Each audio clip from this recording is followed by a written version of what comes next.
یہ وہ آدمی جس نے رب کا نام نہ لیا ابراہیم کے کہنے پر، لیکن جب وہ دسترخوان سے چلا گیا، ابراہیم علیہ نبینا علیہ الصلوۃ والتسلیم نے اس کو وہاں سے بھگا دیا، تو رب کی جانب سے یہ سلام، یہ پیغام، یہ بات، یہ پیغام اس کے لیے آ گیا کہ ابراہیم تم نے میرے بندے کو ناراض کر دیا۔ رب نے کہا مولا تیرا بندہ؟ فرماتے ہیں ہاں میرا بندہ۔ کہا مولا اس نے تیرا نام تک نہ لیا، تیرا بندہ کیسے ہوا؟ رب نے کہا ابراہیم بتاؤ اس کی عمر کتنی ہے؟ تو کہا تقریباً 80 سال۔ کتنی عمر؟ میرے بھائی تعجب نہیں ہے، لوگ 150 سال تک جیے پہلے، 80 سال کوئی عمر اس دن زیادہ نہیں تھی۔ وہ ہٹا کٹا جوان انسان تھا، کوئی بوڑھا نہیں تھا 80 سال سن رہے ہو، وہ جوان کلیل انسان تھا۔ وہ تقریباً 80 سال کی عمر۔ رب نے پیغام بھیجا ابراہیم علیہ السلام پر۔ اب تعالیٰ فرماتا ہے ابراہیم اس نے 80 سالوں سے میری کوئی بات نہ مانی، پھر بھی میں نے اسے روزی سے کبھی نہیں بھگایا۔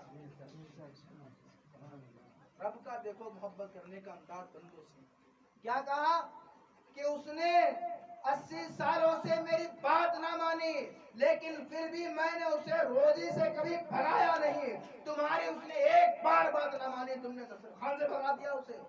اے ابراہیم تم نے میرے بندے کو ناراض کر دیا۔ اتنا سننا تھا، ابراہیم علیہ السلام کے دل کے اندر ہلچل پیدا ہو گئی۔ ابراہیم علیہ السلام فوراً اٹھے اور اس کے پیچھے بھاگے۔ وہ انسان کچھ ہی دور پر گیا تھا، جانے کے بعد عرض کیا بھائی ہمارے یہاں چلو، کھانا کھا لو چل کر کے۔ اس نے کہا ابراہیم میں نے پہلے ہی کہا تھا، میری ایک شرط ہے، میں اللہ کا نام نہ لوں گا۔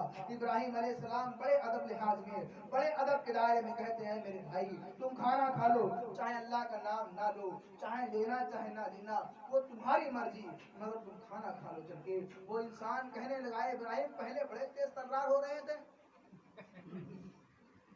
پہلے بڑے ناراض ہو رہے تھے، پہلے بڑا مجھ پر آپ نے غصہ دکھایا، لیکن ایسا کیا جو اتنا لہجہ نرم ہو گیا، اتنی نرم انداز میں مجھ سے بات کر رہے ہیں؟ ابراہیم علیہ السلام نے پورا واقعہ اس کے سامنے رکھا کہ جیسے تم دسترخوان سے اٹھے، رب نے تمہارے لیے میرے پاس پیغام بھیج دیا، رب نے تمہارے لیے میرے پاس سلام بھیج دیا، رب نے تمہارے لیے میرے پاس یہ آرڈر جاری کر دیا۔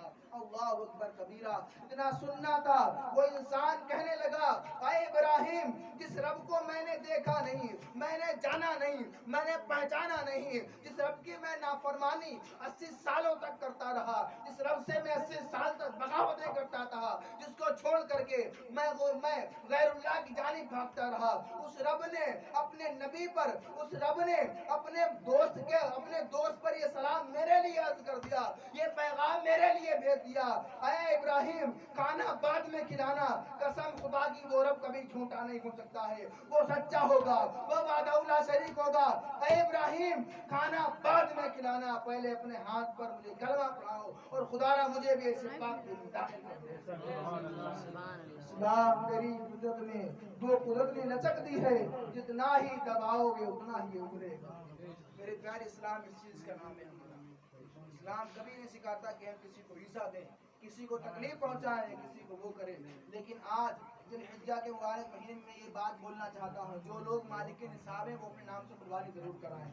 ایک بات اکثر دیہاتوں کے اندر گھومتی، لوگ یہ کہتے ہیں پہلے دادا کی ہوگی، پردادا کی ہوگی، پھر دادا کی ہوگی، پھر دادی کی ہوگی، پھر ہماری ہوگی۔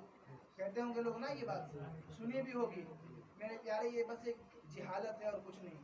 میرے علماء کے بتانے کے باوجود بھی آپ نہ مانو تو یہ آپ کا اپنا بھی ہے، یہ جہالت ہے میرے پیارے، ایسا کچھ نہیں ہے۔ جو مالک نصاب ہے اس پر قربانی واجب ہے۔ اگر اس نے قربانی اپنے نام سے نہ کرائی، اپنے حضرت ہے کہ نہیں، یہ مسئلہ ضروری ہے، اپنے نام سے نہ کرائی، اپنے دادا پردادا کے نام سے کرائی تو اس کو نفلی ثواب ملے گا، لیکن اپنے ذمے کا گنہگار رہا وہ، اس کی اپنی قربانی ادا نہیں ہوئی۔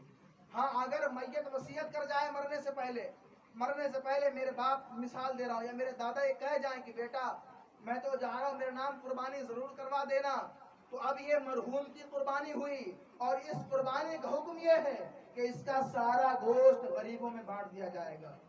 ایسا نہیں ہے پائے رکھ لیں، گردے رکھ لیں، کلیجی رکھ لیں، بوٹی رکھ لیں پھر بانٹیں، ایسا نہیں ہوگا میرے پیارے۔ اسلام لالچ کا نام نہیں ہے۔